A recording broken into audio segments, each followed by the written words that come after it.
شیطان کبھی بھی فرشتہ نہیں تھا۔ سب سے پہلے تو میں واضح کر دوں کہ فرشتہ اللہ کی نافرمانی کر ہی نہیں سکتا۔ قرآن میں الحمدللہ لم یلد ولم یولد ولم یکن لہ کفوا احد۔ اعوذ باللہ من الشیطان الرجیم، بسم اللہ الرحمن الرحیم۔ وَإِذْ قُلْنَا لِلْمَلَائِكَةِ اسْجُدُوا لِآدَمَ فَسَجَدُوا إِلَّا إِبْلِيسَ أَبَى وَاسْتَكْبَرَ وَكَانَ مِنَ الْكَافِرِينَ۔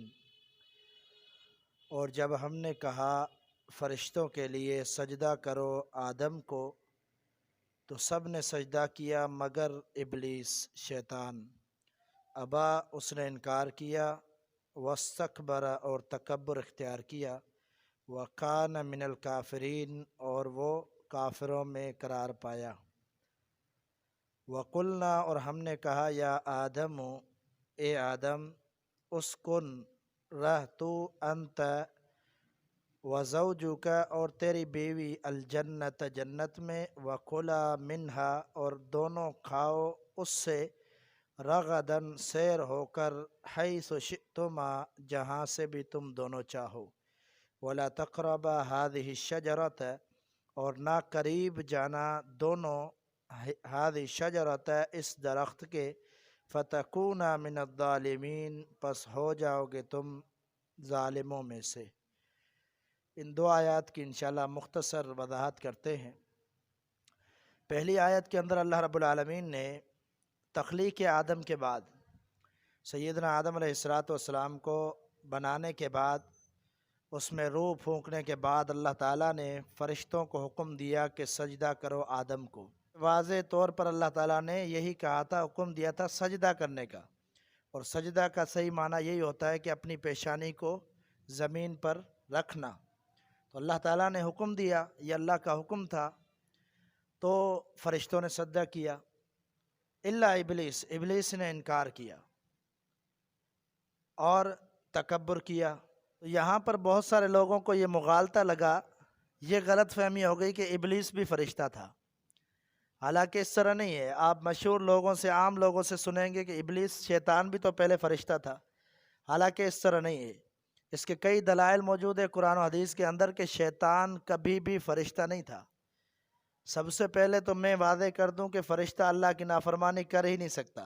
اللہ رب العالمین فرماتے ہیں لا یعصون اللہ ما امرہم، کہ وہ کبھی بھی اللہ تعالیٰ کے حکم کی نافرمانی نہیں کرتے۔ فرشتوں کا اللہ تعالیٰ نے ایک وصف بیان کیا قرآن مجید کے اندر کہ اللہ کے حکم کی کبھی بھی خلاف ورزی نہیں کرتے۔ کیا نعوذ باللہ اگر ہم کہیں کہ فرشتہ تھا ابلیس اور شیطان، تو یہ اللہ کی بات نعوذ باللہ جھوٹ ہو جائے گی، تو فرشتہ کبھی نہیں تھا۔ تو ابلیس کے بارے میں سورۃ اعراف کے اندر ذکر ہے کہ اللہ رب العالمین نے اس کو الگ سے حکم دیا تھا، وہ جنوں کی مخلوق سے تھا، ان کا فرشتہ سے کوئی تعلق نہیں تھا۔ اللہ نے فرشتوں کو الگ حکم دیا تھا اور ابلیس کو الگ سے حکم دیا تھا۔ یہ ہمیں پتہ چلتا ہے سورۃ اعراف سے، جہاں پر اللہ رب العالمین فرماتے ہیں کس چیز نے تجھے منع کیا، کیا چیز تیرے رکاوٹ میں آ گئی، جب میں نے تجھے حکم دیا تھا سجدہ کرنے کا تو نے کیوں نہیں کیا سجدہ۔ یہ اللہ تعالیٰ سوال کرتے ابلیس سے، یعنی اللہ تعالیٰ نے الگ سے اس کو حکم دیا تھا سجدہ کرنے کا۔ یہ نہیں تھا کہ فرشتوں کو حکم دیا تو دونوں ساتھ تھے اور وہ بھی فرشتہ تھا یہ بھی فرشتے تھے، تو اس طرح نہیں تھا۔ فرشتوں کا مقام مرتبہ یہ ہے کہ کچھ فرشتے ایسے ہیں جو قیامت تک قیام میں کھڑے ہیں، کچھ فرشتے ایسے ہیں جو قیامت تک رکوع کی حالت میں کھڑے ہیں، کچھ ایسے فرشتے جو قیامت تک سجدے کی حالت میں۔ یہ اللہ تعالیٰ کی حکمتیں ہیں کہ اللہ نے ان کو پیدا ہی اپنی عبادت کے لیے کیا ہے، ذکر و اذکار کے لیے کیا ہے۔ اسی لیے تو انہوں نے کہا کہ اللہ ہم تیری تسبیح بیان کرتے ہیں، تیری حمد بیان کرتے ہیں، اس مخلوق کو کیوں بنایا ہے؟ تو اسی لیے انہوں نے کہا کیونکہ وہ جانتے تھے کہ ہم سے بڑھ کر کوئی عبادت نہیں کر سکتا، جن کو اللہ تعالیٰ نے صرف اسی کام کے لیے پیدا کیا، اور جو نہ کھاتے ہیں نہ پیتے ہیں، صرف عبادت کرتے ہیں، صرف ذکر کرتے ہیں۔ تو یہاں سے یہ نہیں مراد لیا جائے کہ ابلیس فرشتہ تھا، بلکہ اس نے انکار کیا، اور انکار کی وجہ بھی اللہ نے بیان کر دی، واستکبر ہے کہ اس نے تکبر کی وجہ سے انکار کیا، اپنے آپ کو انسان سے بڑا سمجھا، اس لیے اس نے انکار کر دیا، کہا میں سجدہ نہیں کروں گا۔ تو اللہ تعالیٰ نے کافروں میں اس کو شمار کر دیا۔ کافر کا حقیقی معنی ہوتا ہے انکار کرنا۔ کافر کس کو کہتے ہیں؟ جس نے انکار کیا۔ تو اللہ تعالیٰ نے فرمایا کہ وہ کافروں میں سے ہو گیا، انکار کرنے والا ہو گیا اللہ کے حکم کا، اللہ کے فیصلے کا، اس لیے اب اس کی جنت میں کوئی جگہ نہیں ہے۔ اس کے اندر ایک وضاحت ضروری ہے کہ سجدے کا اللہ تعالیٰ نے حکم دیا تھا، سیدنا آدم کو سجدہ کرنے کا اللہ نے حکم دیا تھا، جبکہ پچھلی امتوں کے اندر اگر ہم دیکھتے ہیں تو کہیں کہیں اجازت ہے سجدے کی۔ اس امت کے اندر کوئی اجازت نہیں ہے مخلوق کو سجدہ کرنے کی۔ سنن ابن ماجہ کے اندر عبداللہ بن ابی اوفیٰ رضی اللہ تعالیٰ عنہ سے مروی روایت ہے، فرماتے ہیں سیدنا معاذ بن جبل رضی اللہ تعالیٰ عنہ جب شام سے واپسی آئے تو نبی صلی اللہ علیہ وسلم کو سجدہ کرنے لگے۔ تو آپ نے فرمایا معاذ کیا ہو گیا، یہ کیا کر رہے ہو؟ اس نے کہا اللہ کے رسول صلی اللہ علیہ وسلم ہم نے جب وہاں دیکھا تو ان کے جو پادری تھے بڑے بڑے تھے ان کو لوگ سجدہ کرتے تھے، تو میرے دل میں بھی خیال آیا کہ ہمارے بڑے تو آپ ہو۔ تو نبی علیہ السلام نے فرمایا معاذ اگر میں سجدے کا حکم دیتا تو عورت کو حکم دیتا وہ اپنے خاوند کو سجدہ کرتی، لیکن سجدے کا حکم نہیں ہے۔ سنن ابن ماجہ کی حدیث ہے، تو معلوم ہوا کہ نبی صلی اللہ علیہ وسلم نے منع فرما دیا، آپ نے سجدہ نہیں کرنے دیا۔ اس لیے نبی علیہ السلام کے لیے اگر سجدہ جائز نہیں ہے تو امت کے کسی بھی معزز شخص کے لیے سجدہ جائز نہیں ہے۔ سجدہ عبادت ہے، یہ اللہ کے لیے خاص ہے۔ تو اس لیے ہمیں بھی سوچنا چاہیے اور اصلاح کرنی چاہیے، کسی کے اندر ایسی بات ملتی ہے اس کو سمجھانا چاہیے، بڑے اچھے طریقے سے اس کے ساتھ بیٹھ کر ٹائم نکال کر سمجھانا چاہیے، اس کے عقیدے کی اصلاح کرنی چاہیے، کیونکہ عقیدہ غلط ہوا تو جنت میں جگہ نہیں ہے، عقیدہ صحیح ہوا تو کسی نہ کسی طریقے سے وہ جنت میں داخل ہو سکتا ہے، لیکن اگر عقیدہ بنیادی خراب ہے تو پھر جنت میں داخلہ انتہائی ممنوع ہے۔ اگلی آیت کے اندر اللہ رب العالمین نے یہ فرمایا کہ ہم نے آدم اور اس کی بیوی سیدہ حوا علیہ السلام، ان کی بھی تخلیق ہو چکی تھی، اس لیے اللہ تعالیٰ نے دونوں کو شرف بخشا کہ جنت میں جگہ دی۔ اب پہلے جو شروع میں ان سے قبل جو آیتیں ہم نے پڑھی اس کے اندر اللہ نے ایک شرف ذکر کیا سیدنا آدم کا، وہ کیا؟ اللہ نے ان کو علم دیا جو فرشتوں کو بھی علم نہیں تھا۔ دوسری آیت کے اندر اللہ تعالیٰ نے ایک اور صفت بیان کی اور ایک اور عظمت بیان کی سیدنا آدم کی، وہ یہ کہ سب فرشتوں نے اس کو سجدہ کیا، یعنی انسان کو اللہ نے سب سے اوپر مقام دیا، تو یہ بھی شرف بیان کیا۔ اب اس آیت کے اندر اللہ تعالیٰ نے یہ شرف بیان کیا کہ انسان کو پیدا کرتے ہوئے سب سے پہلی جگہ بھی اللہ نے جنت دی، یہ بھی سیدنا آدم کا شرف ذکر کیا اللہ تعالیٰ نے۔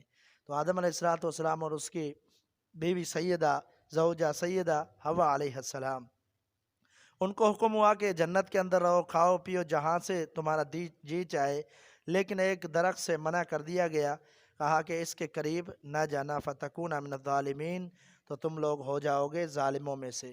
یہاں سے جو ہمیں ایک بات سمجھ آتی ہے وہ بات یہ ہے کہ ایک سد و ذرائع ایک قاعدہ ہے، سد و ذرائع یعنی ایسے ذرائع بھی اختیار نہیں کرنے چاہیے جن کی وجہ سے بندہ گناہ میں ملوث ہو، ایسے ذرائع سے بھی بچنا چاہیے۔ جیسے اللہ تعالیٰ کا فرمان ہے ایک اور مقام پر کہ لا تقربوا الزنا، زنا کے قریب بھی نہ جاؤ، یعنی ایسے کام نہ کرو جو تمہیں بدکاری تک پہنچائیں، تو اس سے پہلے رک جاؤ۔ اور اسی طرح ایک حدیث ہے بڑی معروف نبی علیہ السلام کی، آپ نے فرمایا کہ ایک بندہ چراگاہ کے جو چراگاہ ممنوع ہے، یعنی گھاس بھوس کی جو جگہ ہوتی ہے، کھیتی باڑی ہے، وہ ممنوع ہے کہ یہاں پر نہیں چرانا، یہ میری جگہ ہے، یہ میری حد ہے، لیکن اگر کوئی ریوڑ لے کر جانور لے کر اس کے قریب چرائے گا تو خطرہ ہے کہ جانور اس میں داخل ہو جائے۔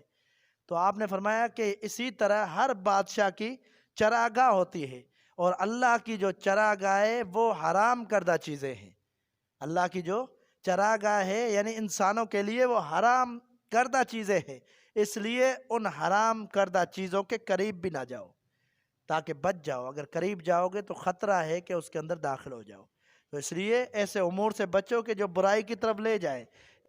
قرآن مجید کے اندر ہے لا تسبوا الذین یدعون، ایسے لوگوں کو گالیاں نہ دو، بلکہ ایسے لوگوں کے معبودوں کو گالیاں نہ دو جن کے معبود باطل ہیں، معبودان باطل، بت ہے یا کسی اور چیز کی عبادت کرتے تو اس کو گالی نہ دو، اس کو گالی نہ دو۔ کیوں؟